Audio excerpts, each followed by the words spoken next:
Vote. ఈ vote 5 ఏళ్లకు వచ్చే ఒక్కసారి ఓటు కాదండి. మన జీవితాలు, మన భావితరాలు బాగు కోసం వేసే ఓటు అండి. ఈ ఓటుతో మన ఊరిని, మన రాష్ట్రాన్ని, మన దేశాన్ని కూడా మార్చుకునే ఒక ఆయుధం ఓటు అనేది. సమర్థమైన నాయకుడిని ఎంచుకునే ఓటు. నీ ఊరు గురించి, నీ రాష్ట్రం గురించి, నీ దేశం గురించి పట్టించుకునే నాయకుడిని ఎంచుకునే ఓటు. ఎవరైతే మన దేశాన్ని ప్రగతి పదంలో నడిపించే నాయకుడు ఉంటాడో ఆయన్నే ఎంచుకోవడానికి ఈ ఓటు కంపల్సరీ ఒక వజ్రాయుధంలా.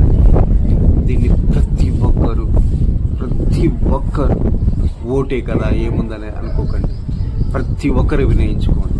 నేను వినయించుకుంటున్నాను, నేను వెళ్తున్నాను నా గ్రామానికి, మీరు కూడా వెళ్ళండి.